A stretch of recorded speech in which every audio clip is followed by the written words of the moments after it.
Welcome to meeting number 35 of the House of Commons Special Committee on the Canada-People's Republic of China relationship. Pursuant to Standing Order 106(4), the committee is meeting today to discuss a request to hold meetings on matters revealed in the Winnipeg Lab documents involving the People's Republic of China. And we have some guests with us today. We have Mr. Nakvi in place of Mr. Oliphant, Mr. Biddle for Mr. Fragiscatos. Pleased to see Luc Berthold here for MP Seaback, and Mr. Ellis for MP Landsman, and Mr. Villamur is substituting for MP Bergeron. And of course, today's meeting is taking place in a hybrid format. Members are attending in person in the room and remotely using the Zoom application. Please wait till I recognize you by name before speaking, and for those appearing by video conference, click on the microphone icon to activate your mic, and please mute yourself when you're not speaking. Interpretation for those on Zoom, you have the choice at the bottom of your screen of either Floor, English, or French. And for those in the room, you can use the earpiece and select the desired channel. A reminder that all comments should be addressed through the chair. For members in the room, if you wish to speak, please raise your hand. For members on Zoom, use the raised hand function, and the clerk and I will manage the speaking order as best we can, and we appreciate your patience and understanding in this regard. So we are here to discuss Mr. Chong's motion, and I am sure he would wish to lead off. Mr. Chong. Thank you, Mr. Chair. I'm going to introduce my motion, if I may. Benefit of members of the public and for members of the committee who may be here for the first time. Mr. Chair, I move that pursuant to its order of reference of Monday, May 16th, 2022, the committee undertake a study of the matters revealed in the Winnipeg Lab documents, together with the broader concerns they represent in relation to Canada's national security, as well as the obstacles encountered in obtaining these documents, provided that the committee make the study a priority over its other business, notwithstanding the motion adopted by the committee on Monday, December 4th, 2023, respecting the appearance of the Deputy Prime Minister and Minister of Finance. Instruct the chair and the clerk to take the necessary steps to arrange for 2 meetings of the committee each sitting week for the purposes of this study. Take into consideration the relevant evidence and documentation received by the former Special Committee on Canada-China Relations during the first and second sessions of the 43rd Parliament. Invite, and if this invitation is not accepted, summons, pursuant to Standing Order 108.1, the following witnesses to appear at dates and times to be fixed by the chair.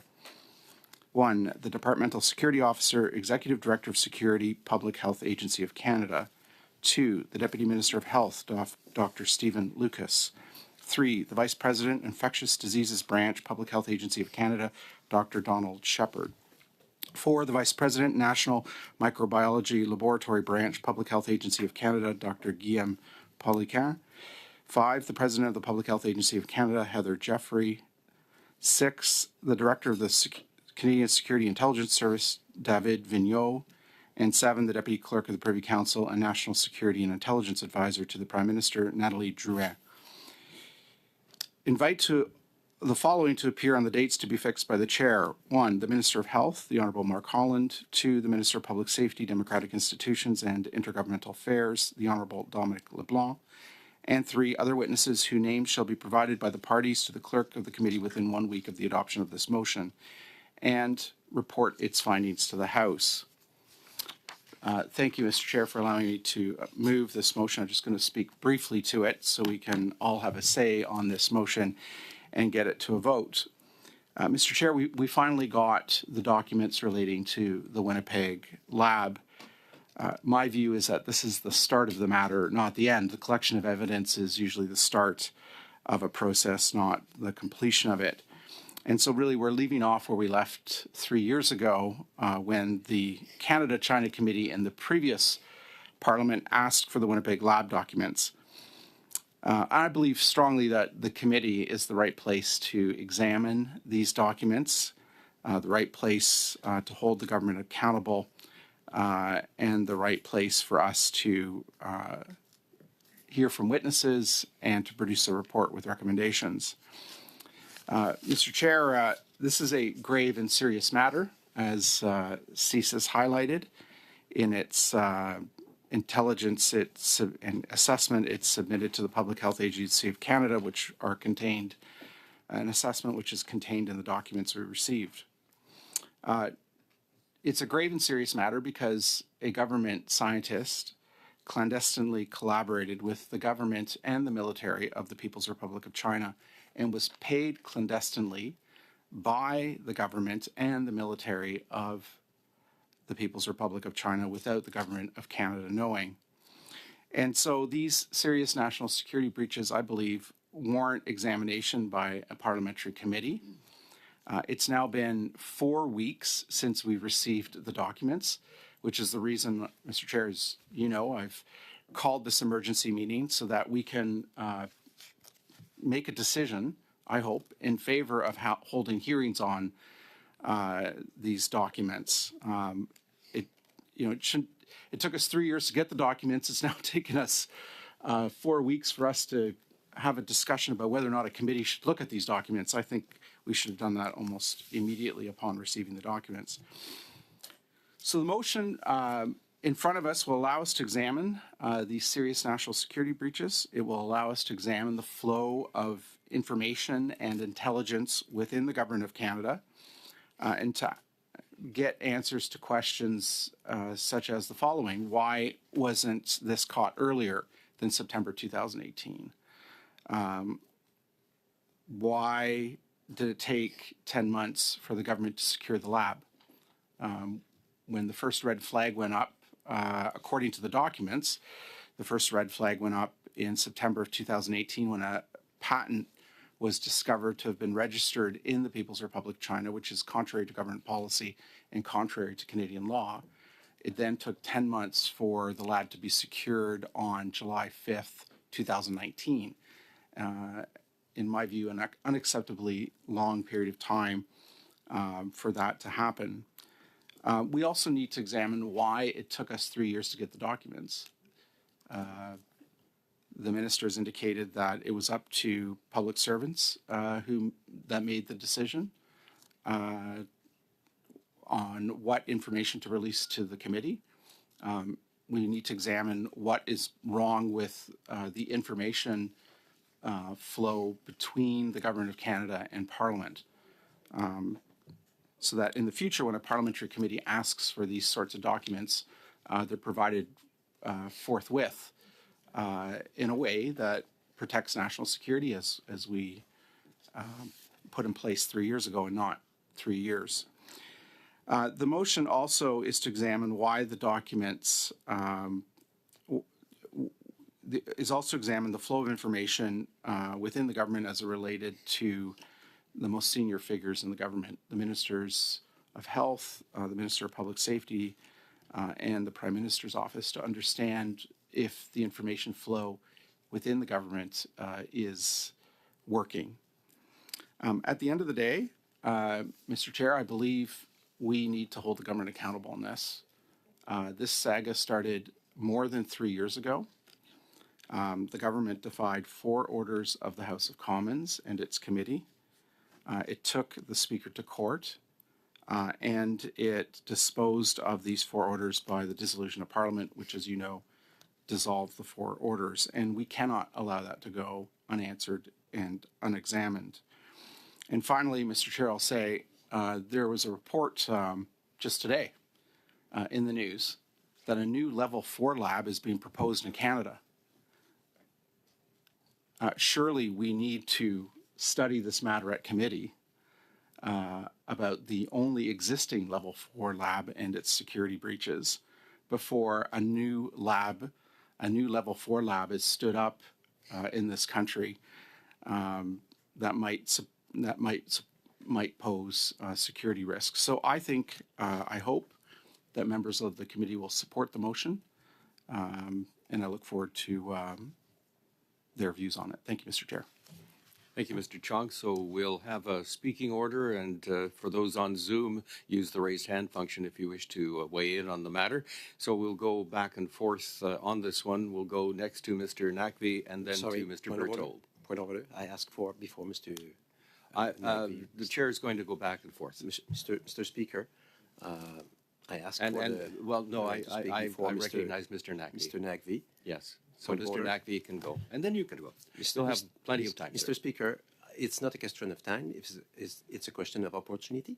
If I want to speak to... Si je veux parler sur la motion de mon collègue, If I want to speak to my colleague's motion before the party opposite moves amendments or does whatsoever, I have the right to do so, and I clearly indicated that I wish to take the floor before Mr. Naqvi. So should you deprive me of my right to speak at this juncture, or deprive me of that right concerning the motion on the table before the government party is able to table amendments that may change the pith and substance of the motion. So once again, I'd like to reiterate this. You saw me, you heard me, even our television viewers saw that I interrupted Mr. Chong calling for the floor before you acknowledged Mr. Naqvi. So I would ask that you respect the speaking order. That's a normal way that we work in committee, i.e. that you hand me the floor before my colleague. I'm sure my colleague has highly interesting things to say.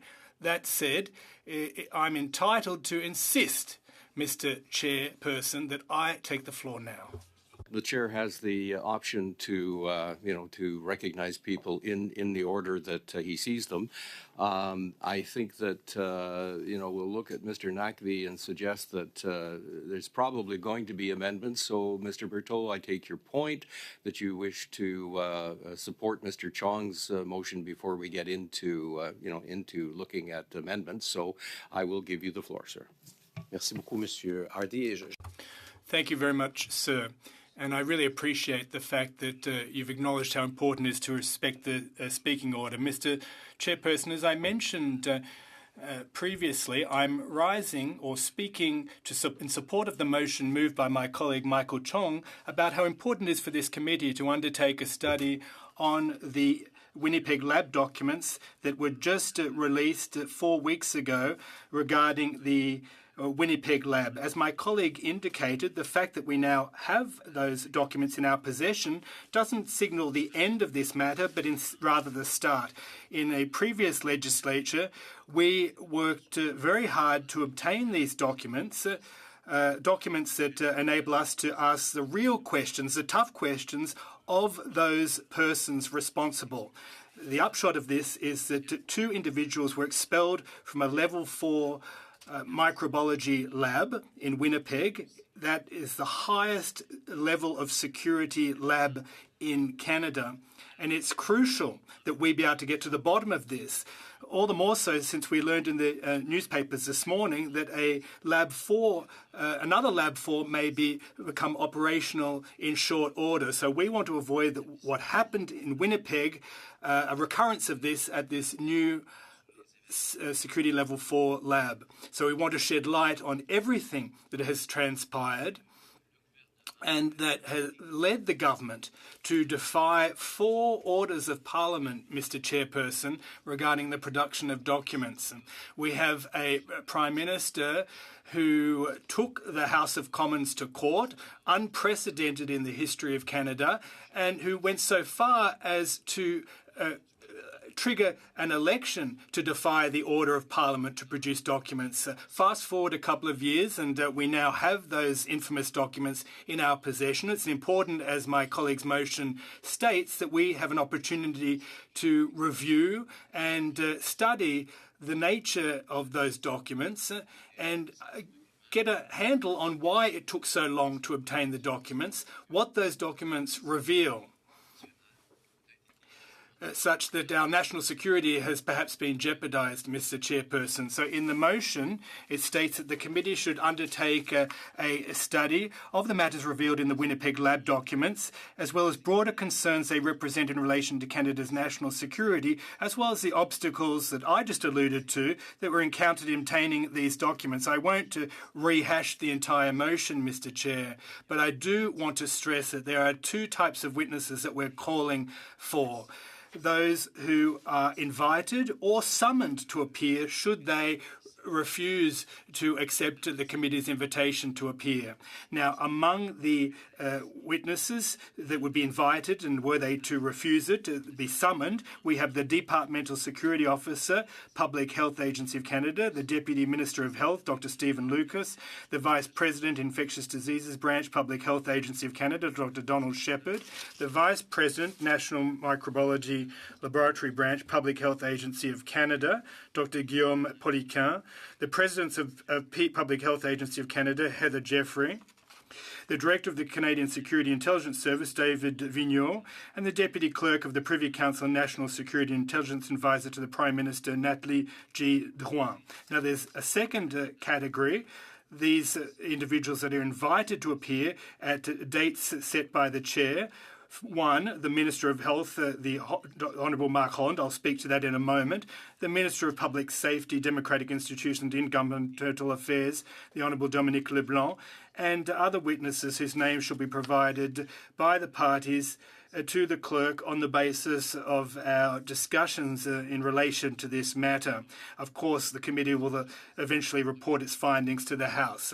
Now, let's give our television viewers a bit of a backdrop to this situation. When the red flag was raised in September 2008, when there was a patent filed in China by one of these researchers, Dr. Chu, it took 10 months to secure the Winnipeg Lab, despite our knowledge of this from September 2008 to November. Those two researchers remained at the laboratory, and we want to... We are here to actually discuss the motion yeah, exactly. and to discuss the terms on which the study is to proceed. This is not necessarily, we're a little bit in advance of the process to get into the evidence part. I think what we're really here to do this morning is to discuss the mechanics of how we undertake this study. So whereas I'm sure you have a great depth of information to provide on the evidentiary side, I would draw your attention to the purpose of this meeting, which is to really get the motion in a position where we can go forward on the study. So it's the mechanics of the motion that we're here to discuss today, sir. It's Monsieur le Président, c'est l'adoption. Mr. Chair, we're talking about moving a motion to undertake a study which is crucial. It's absolutely important that Canadians understand why we're moving this motion. It's important for my colleagues to understand what has motivated this motion. And as I said, I'll be quite concise and quick. I just have a couple of minutes left, Mr. Chairperson. It took 10 months to secure the Winnipeg Lab. And Mr. Chairperson, we need to understand when the Prime Minister was informed of the situation at the Winnipeg Lab, and of course I referred to the Minister of Health earlier. We want to know when the Minister of Health was informed of the situation at the Winnipeg Lab to ensure that there's no recurrence of this, as I mentioned previously. There are important questions we wish to ask of the Public Health Agency of Canada and the Health Department. There's information that has been revealed that may have impinged on our national security. And Mr. Holland, the Health Minister, confirmed that he wasn't responsible for this unhelpful redaction of the Winnipeg documents. And that is why we're inviting the officials from the Public Health Agency of Canada to appear to explain why they decided to redact these documents and to prevent Canadians from having access to the documents. Mr. Holland said no one at PHAC will be held responsible, and that nothing was transferred from the Winnipeg Lab to the Yuan Institute in China. We want clarification regarding those statements. So, Mr. Chairperson, as I previously stated, it's crucial that we have these documents, as we now do, after all the previous attempts in the previous legislature, and the onus is now on the current legislature to get to the bottom of these issues by going over these documents with a fine-tooth comb, and it's important that we have an opportunity as community members to shed light on what occurred at the Winnipeg Lab. Thank you. And again, to those who may wish to speak, we're here to talk about the mechanics of what we're to do. The evidence, I'm sure, will be fascinating, and I will be as interested as you to find out exactly what happened and why. So now we will recognize Mr. Nakvi. Go ahead, sir. Thank you very much, Mr. Chair, and good morning, colleagues. Pleasure to join you here this morning in Ottawa. And I want to start by saying, Chair, that this is a very important issue, and that is why the government has been quite diligent in making sure that there is utmost transparency when it comes to these documents, so Canadians can understand what exactly happened at the National Microbiology Lab. I find it quite unfortunate that it was the official opposition that has dragged its feet in terms of participating in a process that would have allowed for the disclosure of these important documents, first at the NSI COP by withdrawing their own members and not engaging in a process that pre-exists to deal precisely for such issues by members of Parliament from all political parties and the Senate. But given the seriousness of this issue, the government took another step, which is to create the ad hoc committee that allowed for members from all political parties to work together and be able to then disclose those documents in a manner that maintains important aspects of national security, but also provides for the transparency that is important. Chair, foreign interference is an attack on democracy and on each and every member of this House and of this committee, and that's why it's important that we deal with this issue in all seriousness. This cannot turn into a political show. This cannot turn into a process where members are trying to just score political points. This is about foreign interference. This is about national security, and all of us have an important and a serious obligation to treat all these matters very seriously. I can tell you from my experience just last week in the HESA committee, the Health Committee, where theatrics were at play from the opposition, where the official opposition members accused the Minister of Health of treason and engaged in a name calling, which was highly unnecessary and undermined, again, the seriousness of this process. So therefore, Speaker, I would like to move an amendment to this motion. It does really two things. One, it scopes the duration of the study to 2 meetings while requesting all the requested witnesses that has been outlined in Mr. Chong's motion. All witnesses named in the motion, we feel, could fit easily in 2 regular meetings. And if at the end of the day, if the committee determines that we need more meetings are needed, as usual, we can schedule more meetings at that time or add more witnesses. So that's the first aim of the amendments that I will be proposing shortly. And the second is that we're proposing to remove the summons aspect that's been outlined in this motion, because as typical, some process is to invite witnesses as a first step, and if a summon, if that witness refuses to appear, then a summon can be issued.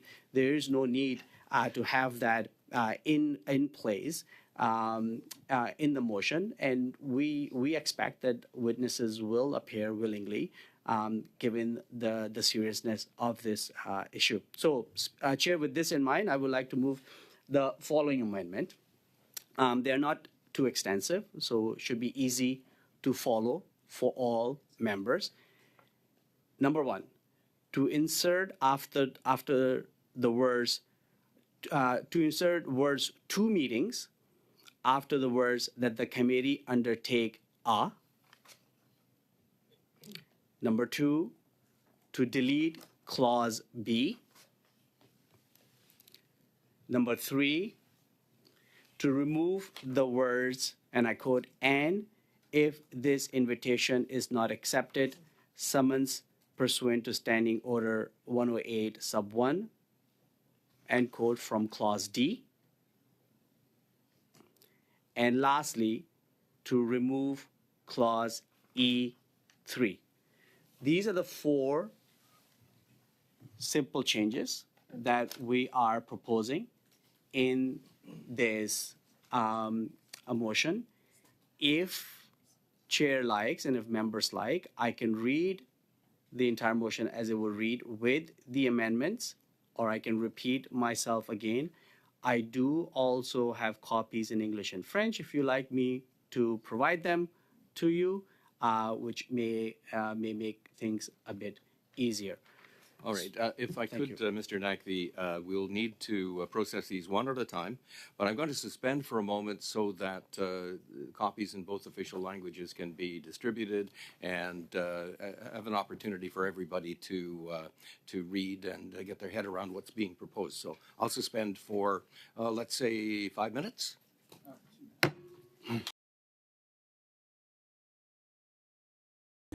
Hey everybody, anyone that's new to the channel, please like and subscribe. Don't forget to share the content with your friends on social media.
acting on the motion.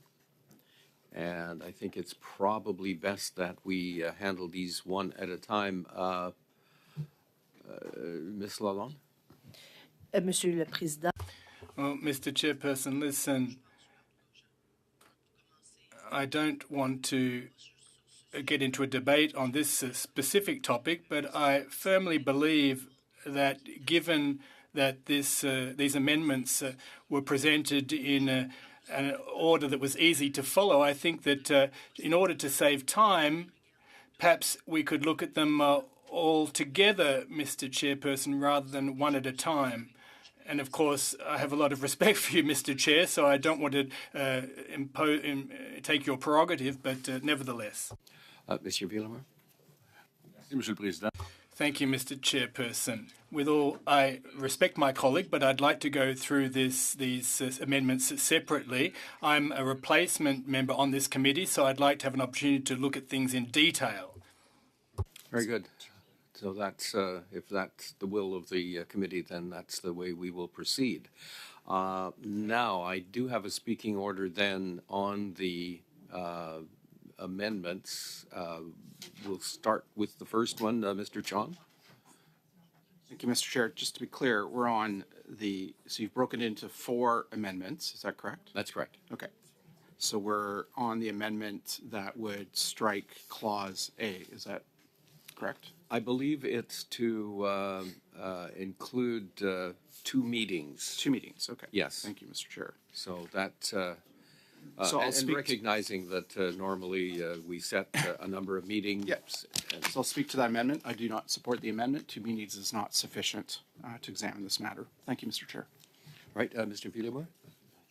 Merci, Monsieur le Président. Thank you, Mr. Chairperson. Now, in the same vein as my colleague, I think that we should state at least 2 meetings. 2 meetings, given the long list of witnesses and those witnesses that might be added later, would be insufficient. So I think we should clarify that it should be at least 2 amendments, and I'm moving a sub-amendment here, which I'll send through in a moment.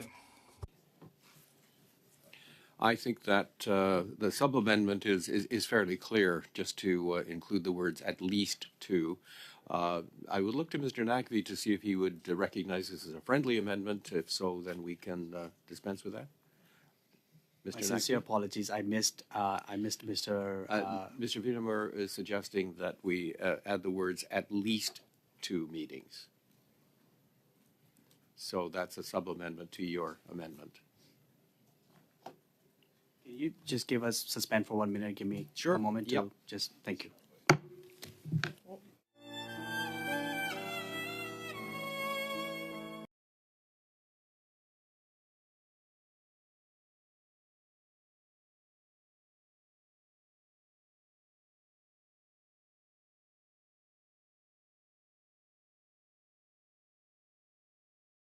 So then we're on to the main amendment then. That says at least 2 meetings. You look pensive, Mr. Chong. Do you wish to weigh in? We'll support the sub-amendment. Okay, the sub-amendment, now we're on to the amendment so that it says at least 2 meetings. Are you good with that? Yes. Okay. Do we need a vote on that, or are we all good with the wording as We're all presented? good. Do we need to call the roll? No. I see thumbs up. We're good. Okay, very good. Let's move on to the next amendment then. Mr. Nakvi, would you like to repeat that for us, please? Thank you. The next amendment was to remove Clause A and Clause B.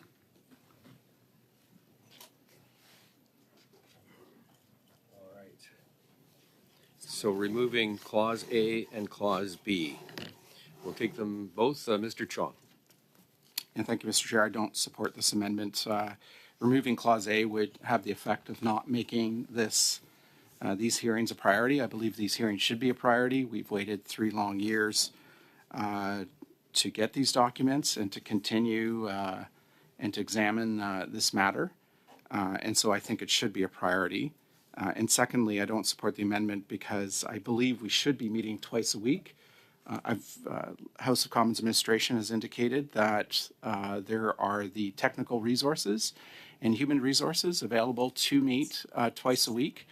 And that will allow us to examine this matter sufficiently before we adjourn at the end of June. If we only meet once a week, we're not going to have enough time to examine this matter.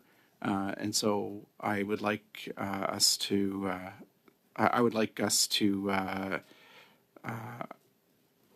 meet twice a week, which is what the motion proposes, as other parliamentary committees do.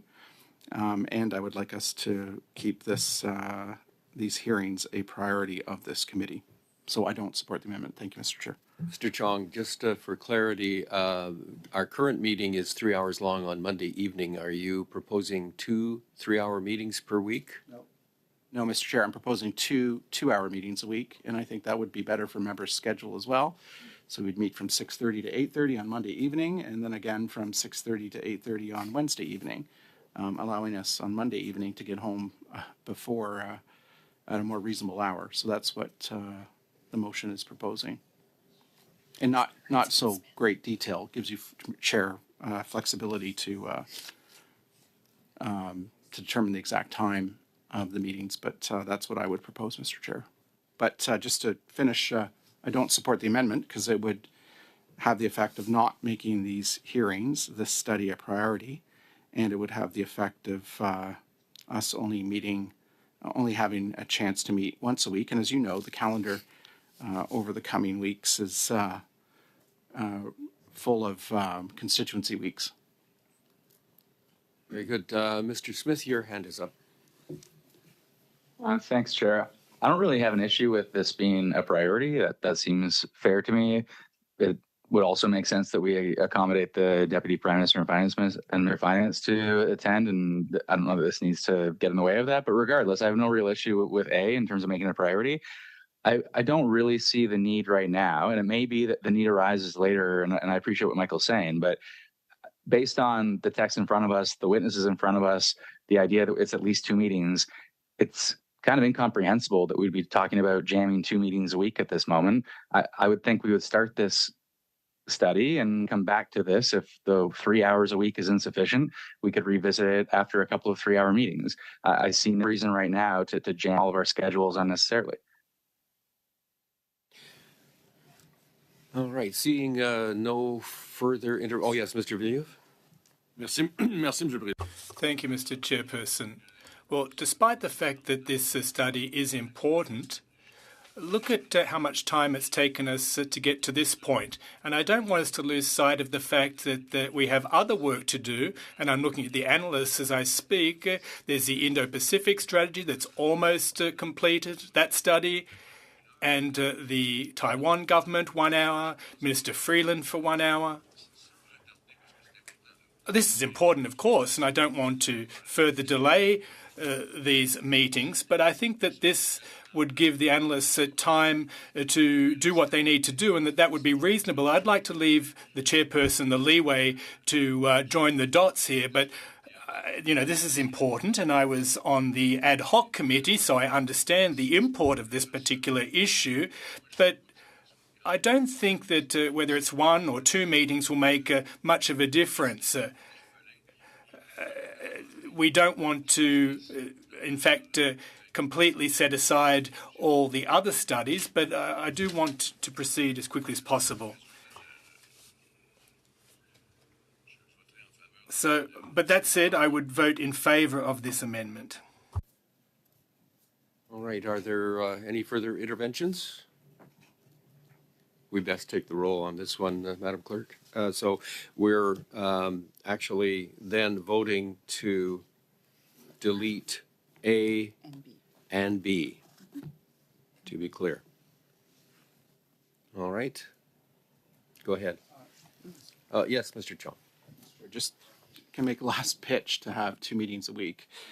We only have, practically speaking, 6 sitting weeks left for committees to meet. There's 8 or so sitting weeks left, but the reality is the last 2 weeks are not weeks where we can practically have meetings because of the need to get the estimates through and other government legislative priorities through in the last 2 sitting weeks of June. So what that practically means is that we have 6 sitting weeks in which a committee could meet. And so that leaves us, if we're only going to meet once a week, that's 6 meetings. That's not a lot of meetings to complete the Indo-Pacific strategy, to hear from Minister Freeland on as she was previously scheduled to appear, and on top of that, to hear from witnesses concerning the Winnipeg Lab. So I really think that going from 1 3-hour meeting a week to 2 2-hour meetings a week would allow us to complete all of the agreed to studies in front of the committee before a summer adjournment. Mr. Villemur? Merci, Monsieur le Président. Thank you, Mr. Chair. Well, I think that there was a misunderstanding. Earlier, we agreed that we would go through amendments one at a time, and now we're looking at 2 concurrently. So I, as I said previously, would like to look at the Amendment A first and then Amendment B thereafter. That was what we agreed, after all. So I think that's probably reasonable because they are 2. So point of order, Mr. Chair, can you tell us what amendment we're on then? We are on the amendment to remove Article A, make the study a priority of other business, et cetera, et cetera. So voting for this means that we would, as a committee, need to deliberately schedule it for when we thought we wanted it, which could be right away. So basically fulfilling the spirit of A. Or if the committee agrees that this should take priority over the other business, then that's what we would do. If, on the other hand, the committee wanted it to take its turn in terms of the other work that the committee is doing, then we would vote for the amendment. Yes, Mr. Chong. Yeah, so just to clarify, I do not support this amendment. I believe the study should be a priority. We've waited 3 long years to get to this point. It's time for us to expeditiously deal with this matter in committee. Thank you. Yeah, I think that I won't call it a complicating factor, but a factor that needs to be considered is that there have been other committees meeting, including the special committee that Mr. Villemur and I believe Ms. McPherson was on. So part of the consideration is whether or not this has been examined enough so that in total the government is getting the kind of input that it requires to make wise decisions, as we say each day. So let us then look at the motion. Mr. Chair, if I could, sorry to interrupt. Ms. McPherson. Yes, go ahead. I just wanted to say on your last comment that Renee and I were on the ad hoc committee. That was not the mandate of the ad hoc committee, was not to look at improvements and recommendations for the government. So in fact, that work has not been done. So I agree with Mr. Chong that we should prioritize this work. Our work was separate, and I think we did some really excellent work together, but that is not what the mandate of that committee was. Good. I appreciate that clarity. Thank you very much. So then that does make it clear what we are either voting for or not. So let's look at the amendment to remove subsection A. And understanding what a yes or a no means on this particular amendment. I'm sorry. Mr. Biddle? Oh, no, I think that's somebody's cursor on there because I don't. Mr. Biddle, you don't have your hand up. That's your cursor, probably. Oh, it's weird. Okay, too many screens, too many icons floating around. Shall we take the roll on this one, please, Madam Clerk? Mr. Erskine Smith. I don't have a strong view of this, but I mean, I'm fine with other business, so I suppose I'd vote to remove it. Mr. Biddle. In favor. Madame Lalonde. Oui. Mr. Naqvi. Yes. Ms. Yip. Yes. Mr. Chong. No. Mr. Kimmich. No. Mr. Ellis. No. Monsieur Berthold. No. Monsieur Villemur. No. Miss McPherson. No.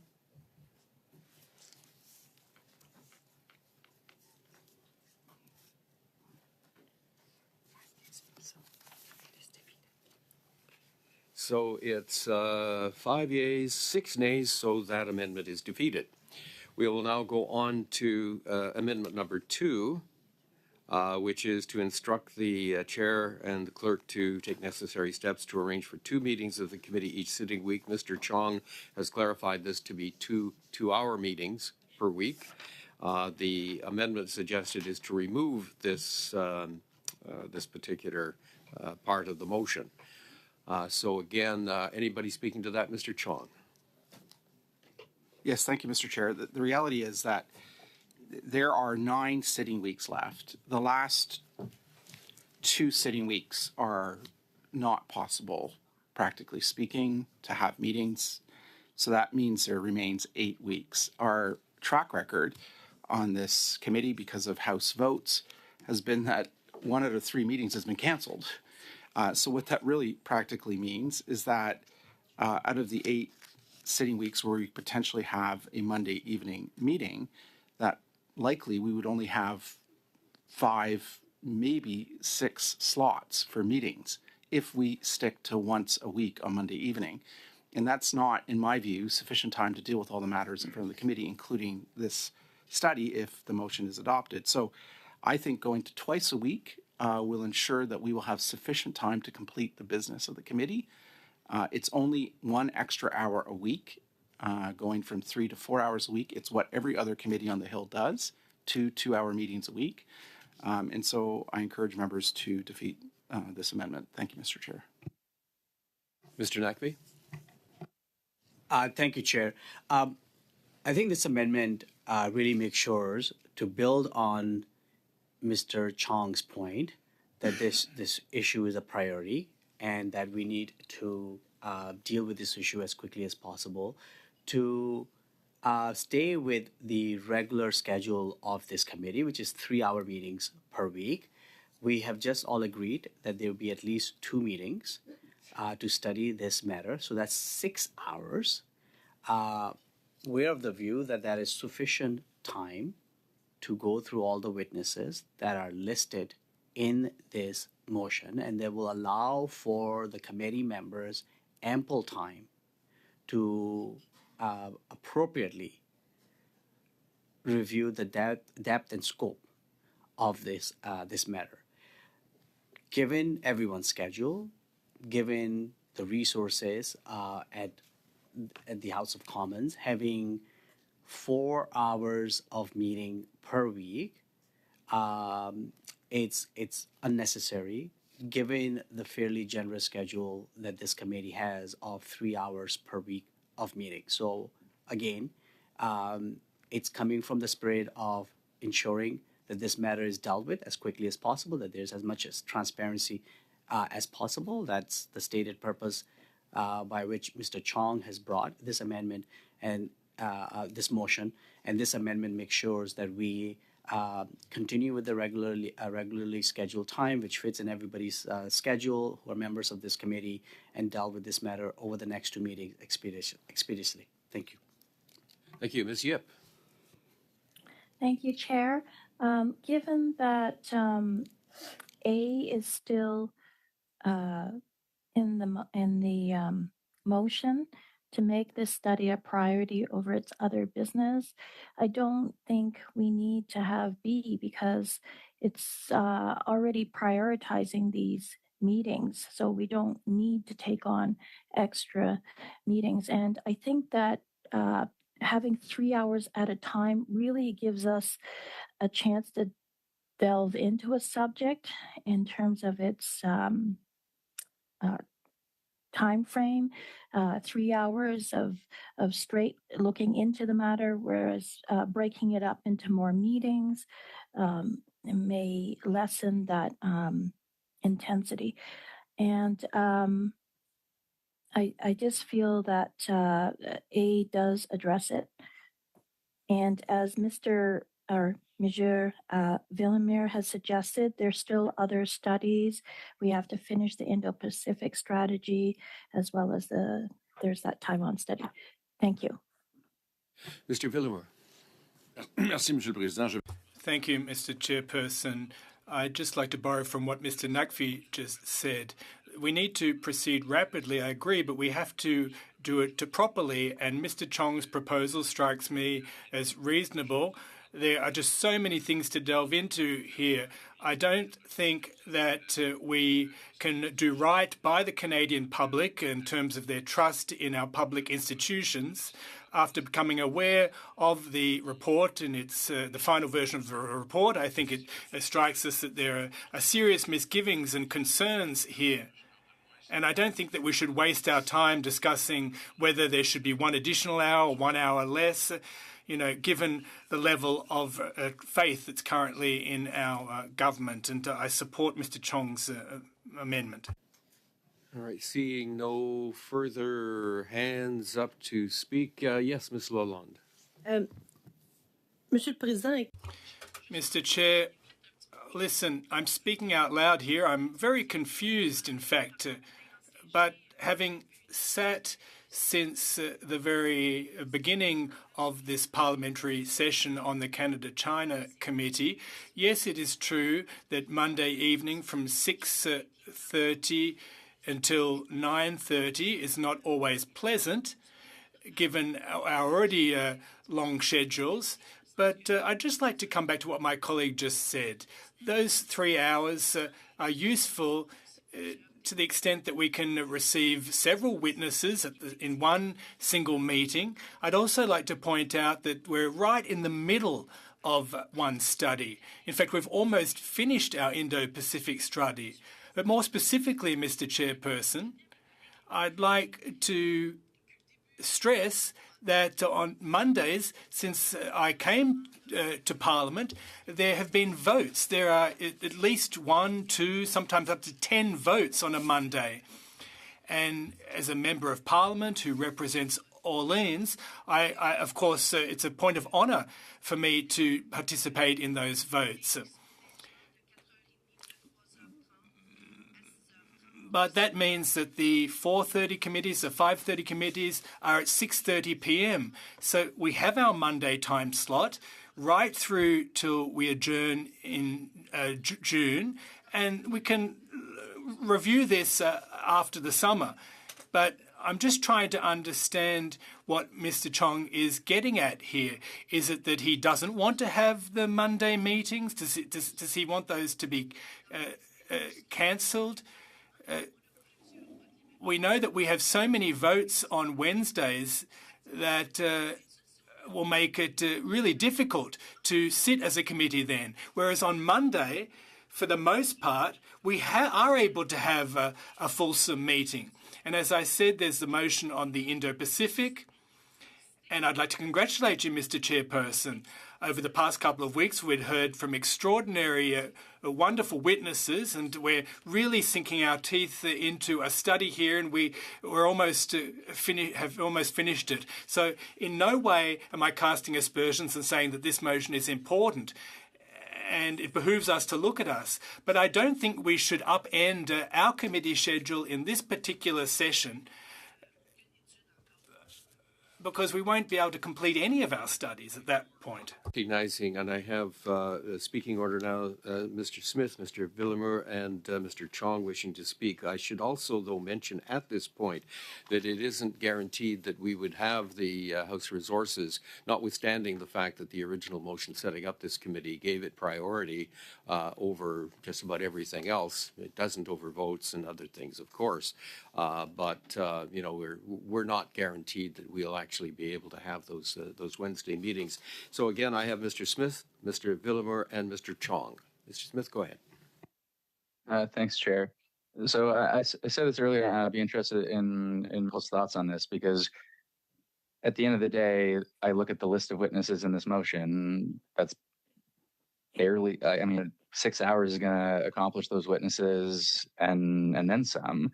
And so if there are a long list of additional witnesses pursuant to sort of the basket clause there, then so be it. Maybe you can correct me and you can say, oh no, I'm expecting this to be 12 hours or I'm expecting this to be 18 hours. But at the end of the day, it looks to me like 2 meetings as currently scheduled gets us through that list of witnesses. As I said before, I don't really understand what the rationale is for expanding it further. And I recognize the importance, but not the urgency here, because to my understanding, in terms of Michael's initial explanation for the importance of this motion, which point taken, I mean, we're to question the reason for the delay when there was a red flag in 2018 to the administrative investigation being initiated in 2019. That's worth looking at for sure. That's important. That's not urgent though. And two, to address the delay in documentary disclosure. I mean, I was one of the Liberals to vote in the House for disclosure, so I value transparency and I value getting to the bottom of that. But again, important, but not urgent. So again, why are we jamming our scheduled House resources, and for what? I don't see it at all. 3-hour meetings, to do 2 of them, and then we can have a conversation. If we need more, we add more. Thank you, sir. We'll go to Mr. Villemur. Merci, Monsieur le Président. Thank you, Mr. Chairperson. Well, listen, when I listen to what my colleagues have to say, we have to decide on what's important here. And in the Canada-China Committee's, under its mission, well, it's a very broad mission. And we need to determine what the impact of foreign interference is in our diplomatic relationship with China, and that isn't included in the motion that I think should be added. And I'm sure that there will be other witnesses that will be added to this list. So I think that I don't think it would be advisable to reduce the number of meetings at this point. Mr. Chong. Okay, so a couple of points. First, in drafting this motion, I canvassed a number of members of the committee, and it was clear that members did not want to sit during constituency weeks. I'm happy to sit during constituency weeks. I think there's lots of House resources available during constituency weeks. And so my initial proposal was that we sit twice a week, that we sit during constituency weeks to deal with this matter, because the House calendar this spring is so full of constituency weeks. But because members weren't favorable to that, I took that into consideration in the drafting of this motion, so that we would only sit during sitting weeks as a committee. The second factor, Mr. Chair, in all this is that there are 9 witnesses we are calling to appear if this motion is adopted. 9 witnesses. 2 of them are ministers. Ministers are normally accorded a full meeting. They normally sit alone they normally appear alone as a witness. They don't appear with with the witnesses enumerated through in 1 through 7 in the motion. And so that means 2 meetings are already gone from the meetings we need. In addition, we have 7 further witnesses, 7 departmental witnesses. That will take at least 3, if not 4 meetings. So what we need for this study, Mr. Chair, is not 2 meetings, it's 5 meetings, which is in accordance with the amendment that was just adopted, at least 2 meetings. But 2 meetings is not going to be sufficient to hear from all the witnesses, just to get through the Departmental Security Officer, the Deputy Minister of Health, the Vice President of PIAC, Second Vice President of PIAC, the President of PIAC, the Director of CSIS, and the National Security and Intelligence Advisor. Just to get through those 7 witnesses is going to take at least 3 meetings, because you're not going to have a panel of 4 or 5 witnesses in front of this committee on such an important matter. We need to hear from panels of 1 or 2 witnesses. And so that's going to mean it's going to take at least 3 meetings to get through these 7 witnesses from PIAC and from PCO and from CSIS. And so probably 2 panels for PIAC, 1 panel for the Director of CSIS, and 1 panel for the National Security Intelligence Advisor. You've got 4 meetings right there of time we're going to need. And in addition, we've got the 2 ministers who are being asked to appear. So we're looking at 5 meetings. And if we stick to once a week, we're not going to be able to dispose of the business of the committee before we adjourn for the summer. So that's why I think we should stick with meeting twice a week.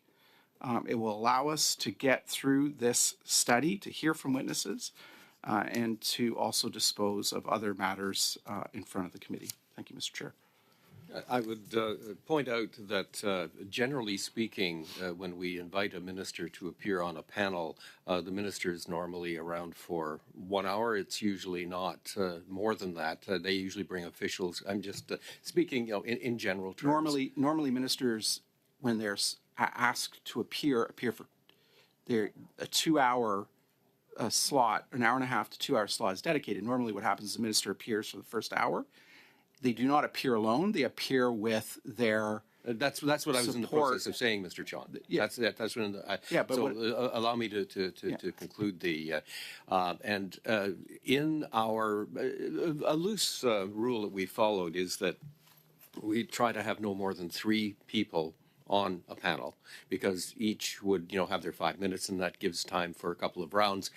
With the 3-hour time slot, we will sometimes put an hour and a half per panel, which in our experience has provided more than sufficient time to inquire of the 3 people on the panel. So your proposition of 5 meetings to go through this might be a trifle generous in terms of our use of time, but I'll leave that up to the members to decide. Yes, Mr. Naqvi. Well, I just want to echo the point you're making, Chair, because I will reinforce the point that 6 hours at the outset, where the committee is agreeing to at least two meetings, is sufficient time to go through all those witnesses. I just caution the members again, what I said earlier on in my opening remarks, that my fear is that this is all political posturing. This is all for a political show, as opposed to being transparent and be coherent towards providing findings towards Canadians. This reminds me a lot of another committee that I've been a member for now almost over 2 years now, which is the Special Committee of Parliamentarians dealing with the Invocation of Emergencies Act, which is ongoing. The world has moved on. We've had one public inquiry done within a year's time, but that committee is still not finished its work because so much time has been taken by political posturing. And that does not serve Canadians, that does not serve this parliament, that is not befitting of our job as members of parliament. So I really urge the members that I think we've got a really cogent plan here in terms of 2 meetings, regular schedule, 3 hours each, that will accommodate the ministers, they accommodate the witnesses that Mr. Chong has presented, so that we could be focused, we could be transparent, we can ask the relevant question in the spirit of accountability and produce a report that will be of benefit to Canadians. Thank you. Merci, Monsieur le Président. Et avec tout le respect que je dois... Thank you very much, Mr. Chair. With all due respect to my colleague, it's a tad strange that he's referring to political posturing when the government, in fact, took to court their own speaker to conceal the facts and used political posturing to ensure that we don't get to the bottom of these things. So political theatre, political posturing, I don't think that that's appropriate. Now, when he says we need to be transparent and effective and efficient, well, whatever our time slot is or the number of hours we sit, that goes without saying. And I think that we really need to, whatever happens, get to the bottom of this issue. This has shaken Canadians' trust and confidence, and I want Canadians to know that and Quebecers to know that we're taking these things very seriously, and we're not trying to avoid getting to the bottom of things. So be very careful, sir, when it comes to political posturing, because there's a lot of that going on with the government too. That, I think we will take the vote then on removing, this is removing item B, as I recall. So, Madam Clerk, you want to take the roll on that one? So the amendment proposed is to remove item B, which essentially, if I can try and interpret what's been said, would keep us to our regular schedule of one meeting per week of 3 hours. Mr. Erskine Smith. Vote for the amendment. Mr. Biddle. In favor. Madame Lalonde. Oui. Mr. Nakvi. I support the amendment. Ms. Yip. Yes. Mr. Chong. No. Mr. Kimmich. No. Mr. Ellis. No. Monsieur Berthold. No. Monsieur Villemur. No. Ms. McPherson. No. So the amendment is rejected. What's next? He asks.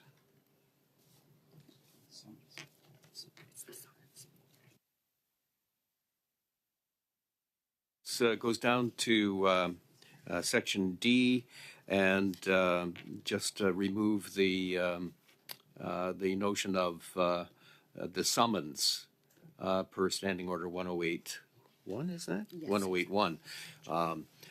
Considering that always remains an option in any event. But Mr. Chong, you wish to speak to this? Yes, Mr. Chair, I think we should leave the summons in the motion, so I do not support the amendment, and here's why. The actors involved in this national security breach at the Winnipeg Lab do not deserve the benefit of the doubt.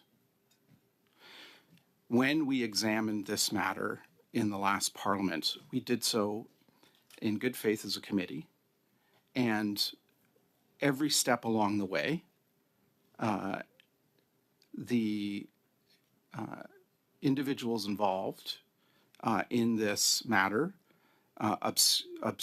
obstructed and obfuscated and delayed the release of these documents that we finally got. Initially, they told us that we could not get the documents because of privacy concerns, which was not true. The Privacy Act exempts judicial proceedings and other proceedings, such as parliamentary committees, from the provisions of the Privacy Act. So when that argument didn't work, they then resorted to hiding behind national security, which we now know was not a legitimate reason for withholding the documents. They then defied 4 orders of the House of Commons, including a summons to the bar for these documents. So, Mr. Chair, I don't support removing this summons from the motion. The motion is worded in a way, I drafted it in a way that doesn't compel you to use the summons, but gives you the option, Mr. Chair, to use it if necessary. We need to hear from these witnesses, and I don't want to waste more time than this meeting having another meeting where you are telling us that departmental officials who have been requested to appear have refused to appear. I don't want to have another discussion about that.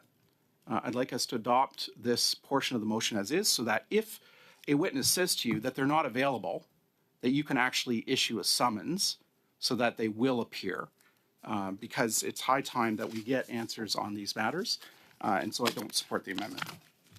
I'm looking for a bit of clarity here, Mr. Chong. Are you saying that, because I take your point, we invite, they are unavailable, we would, under normal circumstances, follow up then with a summons?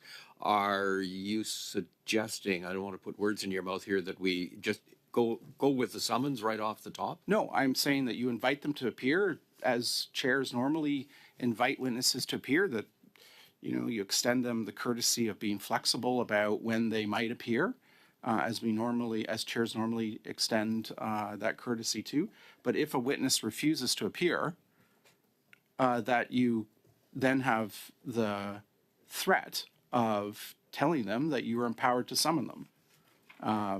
And I hope that you would not have to use that threat, but if you do need to use it, that the motion empowers you to do it. So you begin with the invitation, but if witnesses refuse to appear, that you are empowered as chair, if this motion is adopted, to summon them.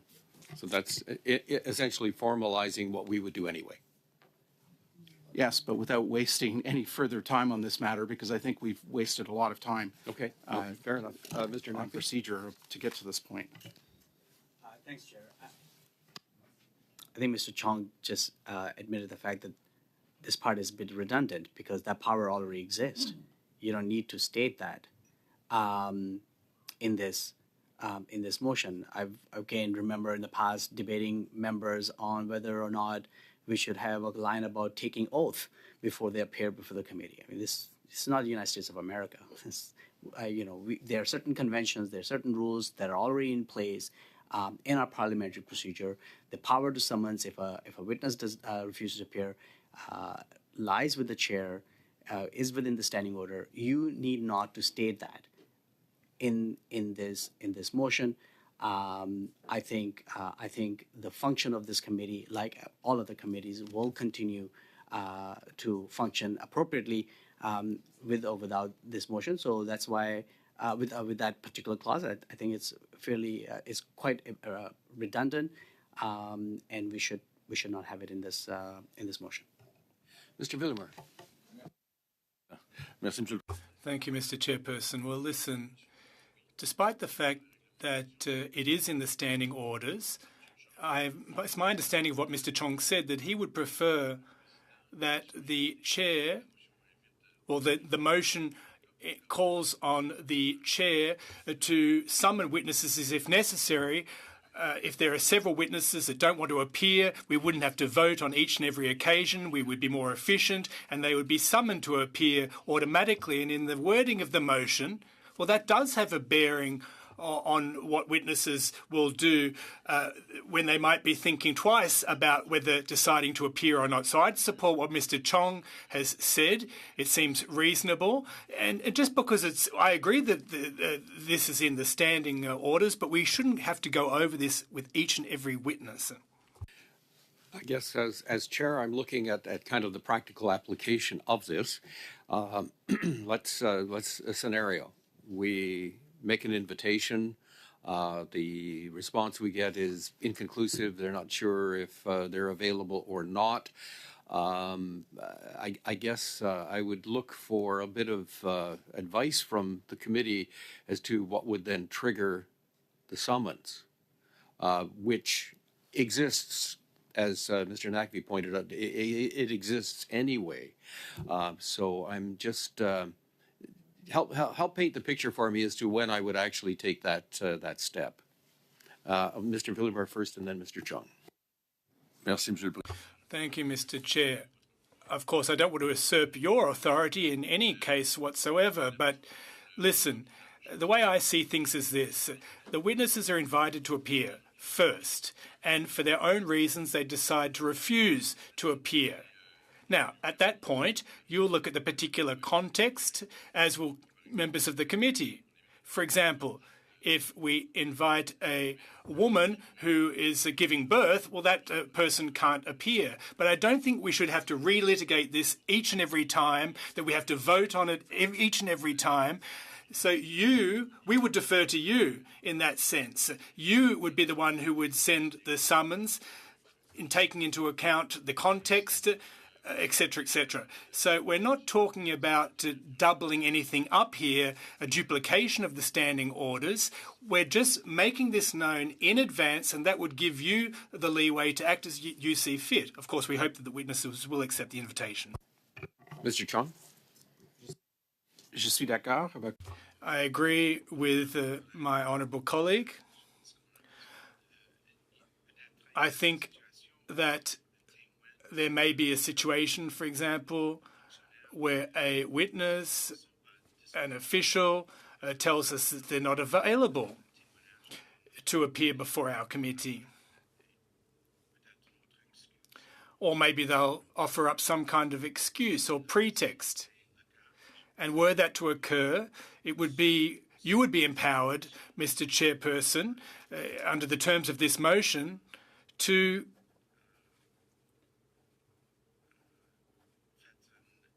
summon the witness to appear before our committee.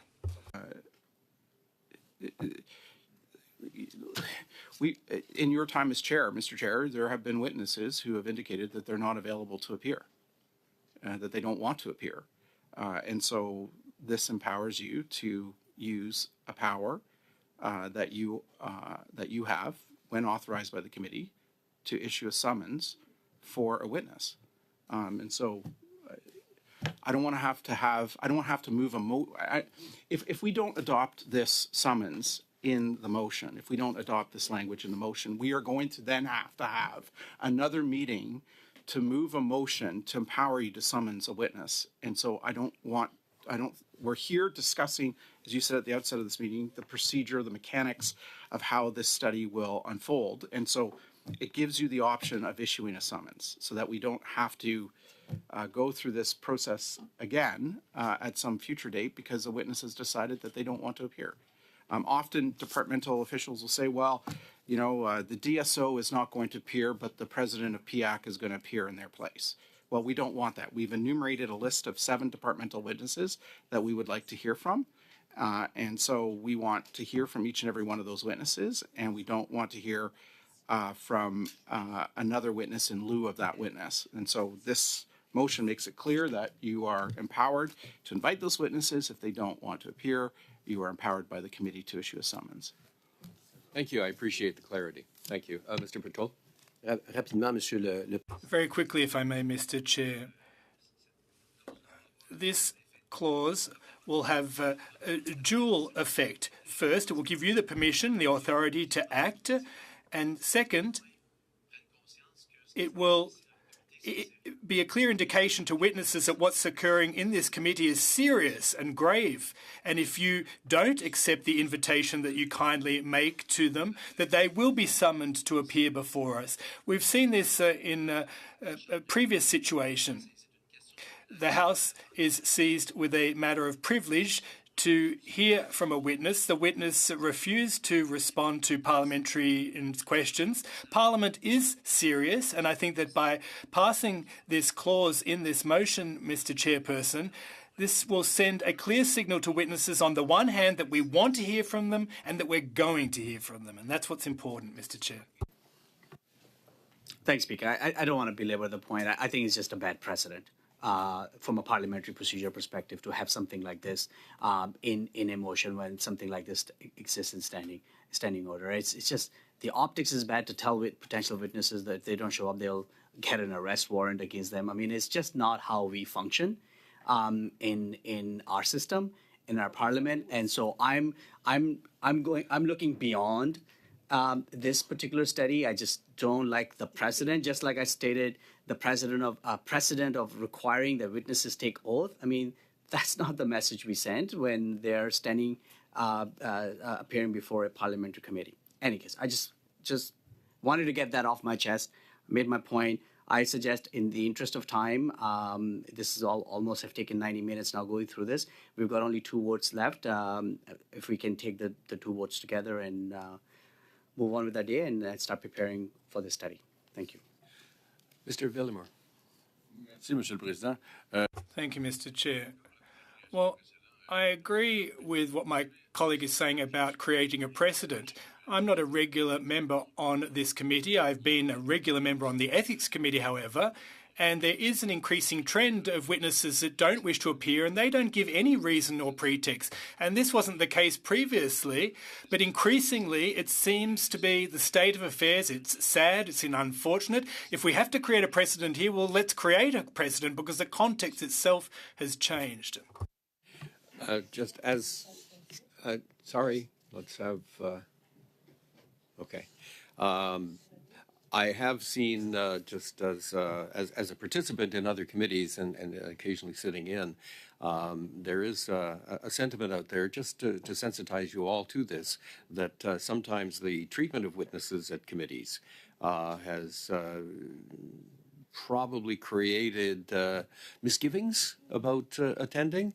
And I would suggest that, we'll take the vote on this one, but we'll also deposit right now the notion that whatever form these hearings take, that they do be respectful. And that's, I think, critical.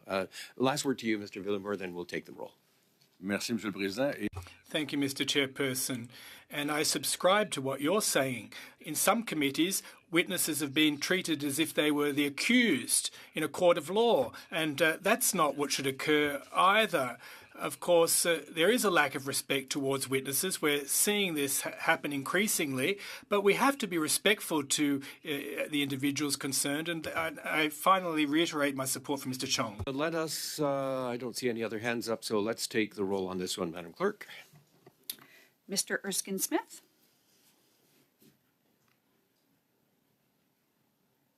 I support the amendment. Mr. Biddle, In favor.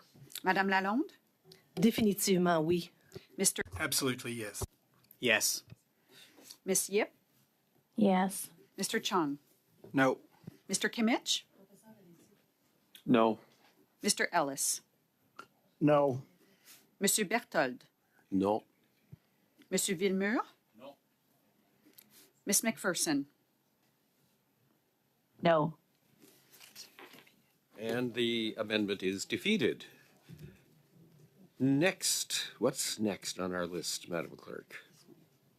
so Mr. McPhee should. This, I. all right, yes, the next amendment is to remove as witness Departmental Security Officer, Executive Director of Security Public Health Agency of Canada. Mr. Nakvi, I understand that your amendment would be to remove this person as one of the individuals identified as a witness. Speaker will withdraw that amendment and the amendment dealing with the Deputy Clerk of Privy Council of National Security and Intelligence Advisor to the Prime Minister. And the only one I think left I would suggest to vote on is clause which E3, I believe now, which is other witnesses whose names shall be provided by the parties of the clerk to the committee within 1 week of their adoption of this motion. Take that one out. So you're taking out the last two amendments then?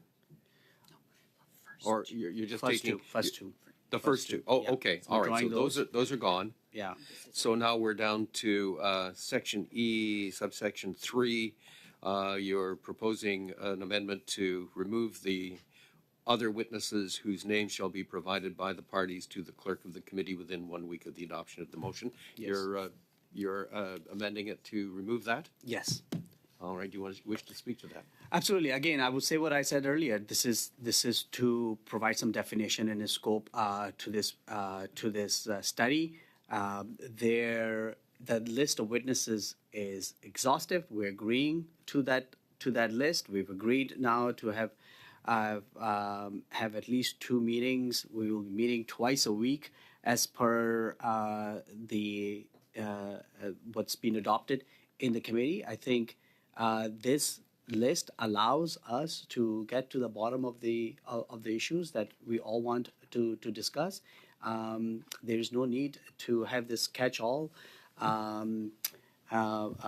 provision around witnesses. If the end of the questioning is done, if they feel that more witnesses are needed, then more witnesses can be added at that time. But by Mr. Chong's own admission, this will require about 5 meetings to go through all those witnesses, which I think is ample time. And then we, as a committee, assess at that time if we need more witnesses or not. Oops, we'll go to Mr. Chong and then Mr. Villeneuve. Thank you, Mr. Chair. I don't support the amendment. I think this clause in the motion gives you, Mr. Chair, the flexibility to invite other witnesses as may be necessary. I know that there are other members on the committee who have ideas for additional witnesses that are not captured by this motion. So this clause would allow you to entertain the invitation of those other witnesses. And finally, in hearing from the 7 witnesses and 2 ministers, during the course of those 9 different witnesses and ministers appearing, we may hear testimony that may reveal other individuals that the committee has to hear from. And so I think we should keep this clause in the motion, and that's why I don't support the amendment. Thank you. I have Ms. McPherson, then Mr. Villamore. Thank you, Mr. Chair. And I also, like Mr. Chong, don't support this amendment. I don't understand why we would want to limit the ability for other members to bring forward names. You know, this was a well drafted list of witnesses by Mr. Chong, but all members of the committee should have the opportunity to submit names, to submit suggestions to the clerk for this study. And I don't understand why any member would want to limit our ability to do that. Right, Mr. Villamore. Monsieur le Président, je crois. Thank you, Mr. Chair. I think I'm speaking for all of the opposition members when I say that I don't see why we would limit the number of witnesses at this stage of the game. I myself have witnesses I'd like to invite, and they're not on this list, so I won't be supporting the amendment. This then raises the issue that would ordinarily come up at the beginning of any study, and that is, notwithstanding the list that Mr. Chong has included in his motion, should we then entertain submissions from members as to other people they would want to invite? And again, you know, we have to go back to the point that Mr. Chong made very clearly, that there, even with 2 meetings a week, just really adding an extra hour of witness testimony, that we're looking at the prospect of having this particular subject, which is litigating things that have happened in the past, consume a lot of capacity that we would have to look at things like the Indo-Pacific strategy, like Taiwan, like others, which have ramifications going forward, especially in terms of government policy. So I guess as chair, I would just issue a caution that, we manage our expectations as to, what we hope to accomplish here versus what we've already taken on in terms of the work that the committee has already decided it wants to do. All right, Mr. Villeneuve, you want to? Monsieur le Président, merci pour ce point. Mr. Chair, thank you for that wisdom. It's true, if I base my experience on the Ethics Committee, when there are 2 things happening at the same time, nothing actually is completed. But in the spirit of the mission of the Canada-China Committee, and I mentioned this earlier, but in the spirit of that mission, I said earlier that we need to discuss diplomacy, the destabilization actions that China is engaging in vis-a-vis Canada. And I think that we need advice not just from public health, but from that of other witnesses on these issues. From a diplomatic standpoint, the committee needs to broaden the scope of its mission in that regard, in my opinion. And that's why I don't want to limit the number of witnesses. Of course, we shouldn't call 14 witnesses to appear, but the fact remains, were we to limit the witnesses, that means it would be 0 additional witnesses, and I don't agree with that. Ms. Lalonde? Yes, I'm just trying to rationalize all of this, because what we are proposing is that we would be removing the EEE, and the reason why, and then Mr. Chong goes and say that we can add them later, and I think this is always something that can be done. But the point that he's making, and I know we're talking about how well and crafted this motion was, but it does also counter effect, because we're saying also within 1 week of the adoption of this motion. So, Mr. Chair, unless, and I read it in Francais, I'm reading it in English, I'm just trying to understand what Mr. Chong is saying, that how well crafted this motion is, but he's actually saying the opposite, because if we're going to be later adding more witnesses, but he's limiting through EEE 7 days, I know I'm French and I'm trying to understand, and I'm saying this in English because it makes no sense for the purpose of what my honorable colleague is saying, that down the road we'll be able to add witnesses, but he's actually in his well-crafted motion put 7 days from the day that this is here today. So I'm very confused, Mr. Chair. I'm very sorry this morning. Yes, the chair will note that it is pretty common practice in committees to set a timeline for the identification of witnesses. I kind of interpret this as doing that. But we'll go to Mr. Chong, then back to you, Ms. Lalonde. All right, yes. Sorry, and I apologize. My point is that all throughout the motion, we are limiting to the 7 days when this motion, and I agree with you, Mr. Chair, but this motion is saying, Mr. Chong just said that as we go along, we can add names, and don't want to paraphrase phrase or quote him, but that's my understanding of what he said. But this motion, as you said, would limit up to 7 days, which I know you're appreciative. The reason why we're saying this is that you cannot add more names throughout the motion, Mr. Chong. Mr. Chong. Thank you, Mr. Chair. I think Madame Lalonde has raised a good point. So I move that sub-amendment that we strike. I'm not going to complicate things. After this, if this amendment that's in front of us is defeated, then I'll move an amendment to strike within 1 week of the adoption of this motion. But I'll wait till we dispose of the motion in front of the committee right now. The amendment in front of the committee right now. Thank you, Mr. Chair. Ms. Lalonde, please. Do you, if you want to put something in, then turn on your mic, and we'll do that. Okay. Now, again, I don't want to aim the discussion in a particular way. I would suggest, though, that if we remove the 1 week, then that will leave things wide open indefinitely.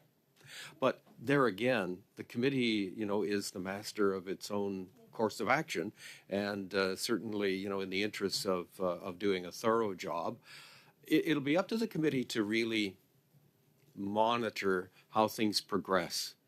If, for instance, the other things that have been already approved on our docket are seen to be important to the committee, and we know we have a limited horizon in terms of the amount of work that we can potentially get done, it'll take a smackerel of self-discipline here, collectively, to make sure that the important things do get done. So I will just leave that with you. But let's deal with the amendment first, and then if Mr. Chong wants a sub-amendment, we'll consider that after. All right? That would actually be an amendment. So let's deal with this amendment first. So the amendment is to basically remove subsection 3 under section E. Do we need a vote? I don't know. Do we need a vote? So what did we agree to? We agreed to defeat the amendment. It's clear the majority of members want to defeat the amendment. Yeah, we have to vote. Let's vote. Mr. Erskine-Smith? I don't support this amendment. Mr. Biddle? In favor. Madame Lalonde? In favor. Mr. Nakvi? Yes. Ms. Yip? Yes. Mr. Chung? No. Mr. Kimmich? No. Mr. Ellis? No. Monsieur Berthold? No. Monsieur Villemur? No.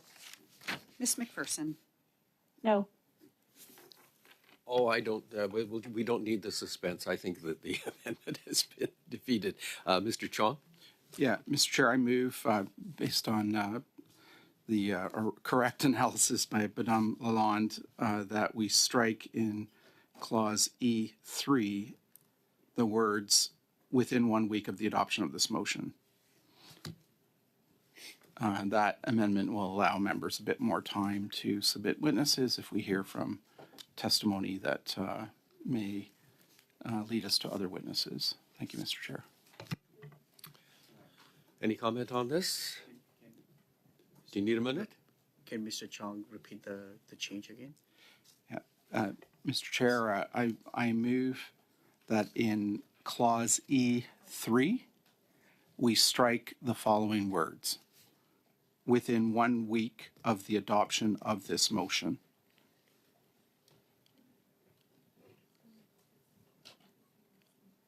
Just for the benefit of members of the committee, that in clause E3, we strike the words within 1 week of the adoption of this motion.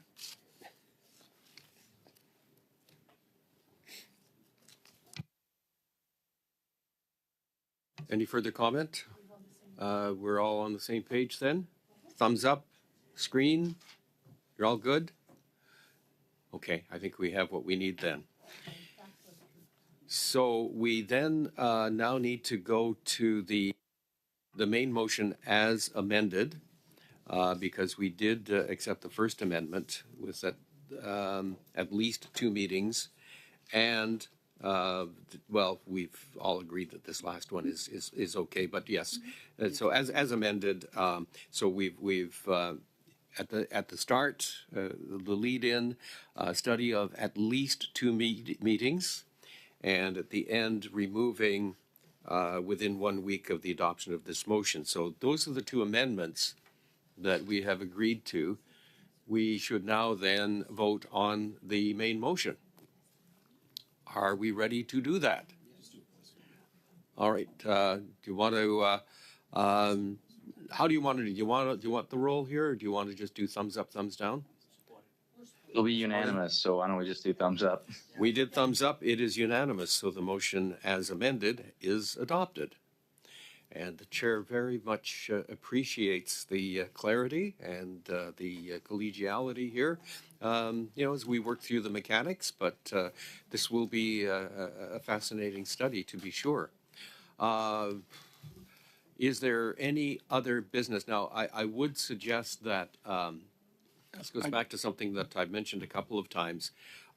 We have had the notion of committee travel in regard to the Indo-Pacific strategy, that the opportunity to go and speak to some of the nations that would be hopefully positively affected by Canada's Indo-Pacific strategy would be instructive, particularly as we action the elements of the Indo-Pacific strategy.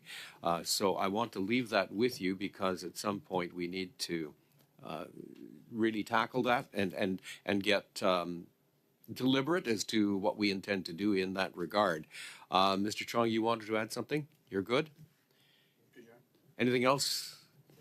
Move to adjourn? Adjourn, thank you. All right, everybody, don't forget to like, share, and subscribe. We will see you at noon for OGO Arrive Can. Until then, have a good day.